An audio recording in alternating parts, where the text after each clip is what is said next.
Photographers are artists with the camera. Basically, they use a blend of technical skills and artistic eye to take pictures of people, places, landscapes, pretty much anything they want to take pictures of or is asked to take pictures of.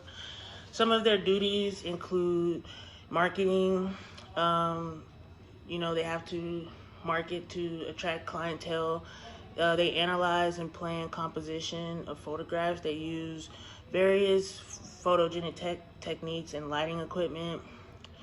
They maintain a digital portfolio to demonstrate their work, and they archive and manage imagery. Photographers most interact with people who are willing to pay for pictures. Everyone wants professional pictures taken of them when, at your wedding, maybe your birthday party, graduation, whatever.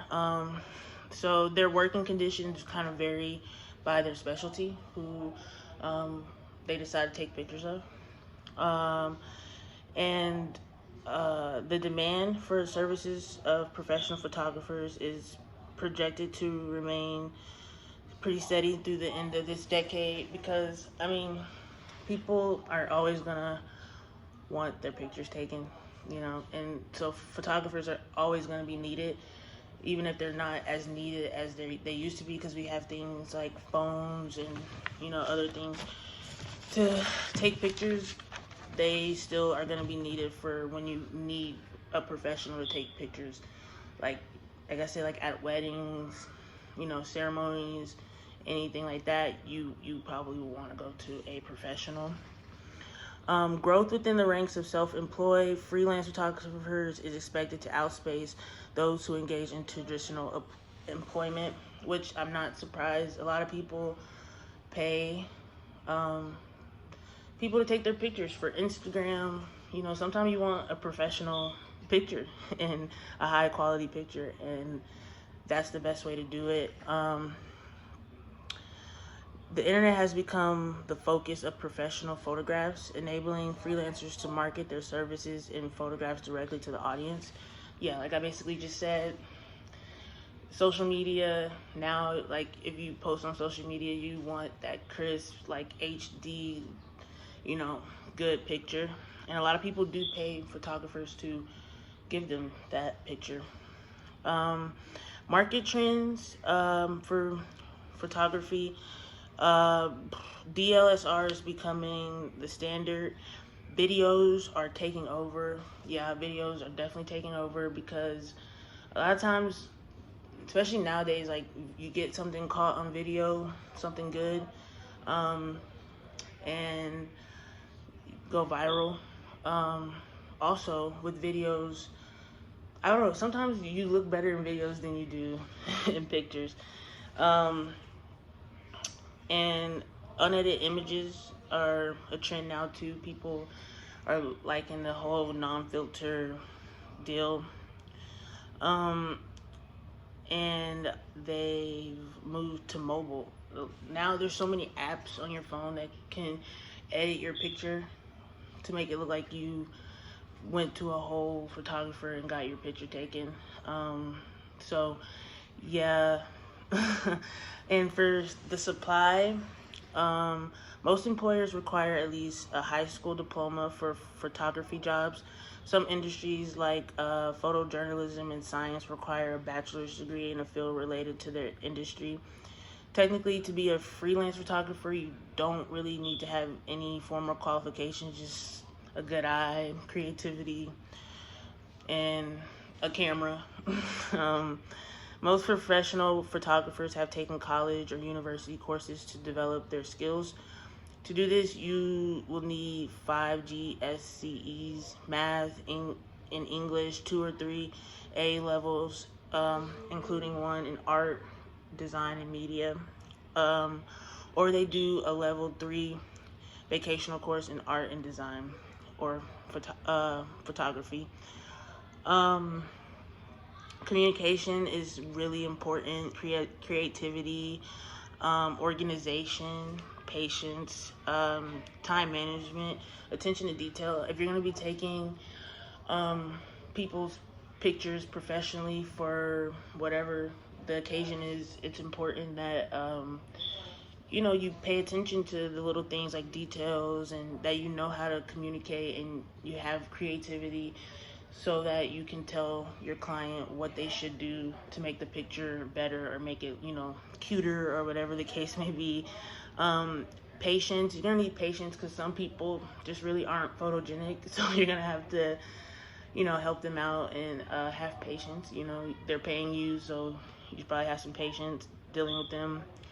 Um, and yeah, I think that's it. So The demand for services of professional photographers is projected to remain static through the end of this decade. The growth within the ranks of self-employed freelance photographers is expected to outpace that of those who engage in traditional employment. BLS estimated the field will add 17,500 new photographers between 2010 and 2020. Employment trends slightly favor self-employed photographers over those who secure traditional full-time employment, and demand from traditional print publications is declining. The internet has become the focus of professional photographers, enabling freelancers to market their services and photographs directly to the audience. Who may photographers report to, you may ask? Well, honestly, it depends on their specialty. They can get different jobs by the specialty they do. For example, a portrait photographer who takes pictures of individuals or groups and usually works in their own studios. Photographers who specialize in weddings, religious ceremonies, or school photographers who may work on location. There's also commercial industrial photographers who take pictures of subjects like buildings, models, merchandise, artifacts, and landscapes, and they also may work on location. Next, there is aerial photographers who travel in planes or helicopters to capture photographers of buildings and landscapes. There's also scientific photographers who take pictures of objects too small to be seen with the naked eye and use microscopes to photograph their subjects. They record scientific or medical data. Lastly, there's news photographers who take pictures of people, places, events for newspapers, journals, magazines, or television.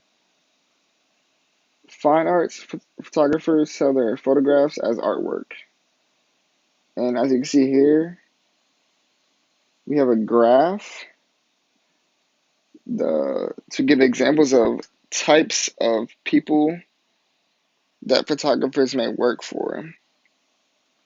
The number one type, a type is Spender Susie, who has the income level is very high, spending habits is expensive, the quality of the product they want is high, and loyalty level is moderate, so you may work for them, but they might jump off and go to another one.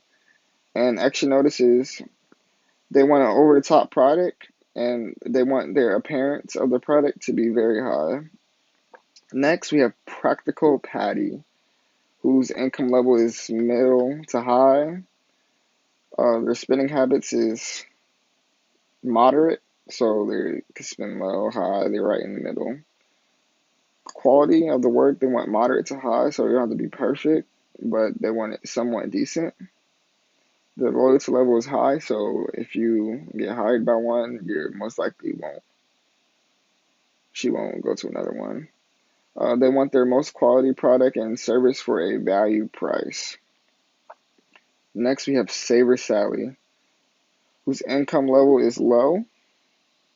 Their spending habits is pretty moderate.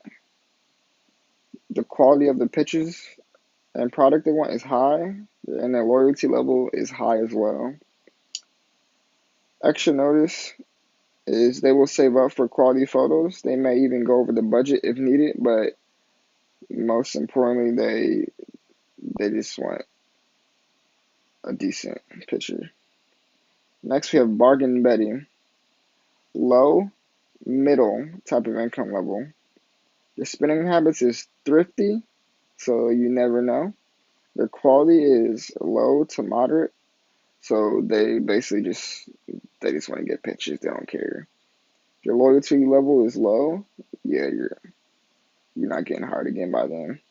And they're always looking for the cheapest price. Next, we got Hopeful Heat Eye. Hopeful Heat Eye's income level is low to high. Their spending habits is thrifty as well. The quality of their pictures is moderate to high. Their loyalty level is low and wants top quality but doesn't want to spend the top quality. So the supplies you need to be a photographer, you will need a good camera. So one of those well-known cameras that photographers will use would be a Nikon or a Canon. There's different ones out there, so you have to do your research on what photographer you want to be and which camera will fit best with you. Next, you would need a tripod. So with a tripod, it helps you keep the camera steady to help you take as many pictures without moving the camera. So you also need that as well. You'll need different lenses. So with the lenses, you'll be able to interchangeable the lens so the quality can get better depends on where you at and how you want your pictures taken and how you want the lighting coming in. Then you'll also need editing software and a computer. So the reason why you'll need a software is because you'll want to edit your pictures in like Lightroom, Photoshops, etc. So with all that, you would need that to help your pictures grow, to get different kind of lighting, to make your pictures stand out more. Then you also need your online portfolio, business card, and social media. So with your business card, you give people your business card and promote yourself out there. Your online portfolio is your portfolio where you have all your photography, all your work and stuff in there. And your social media is how you promote yourself out there.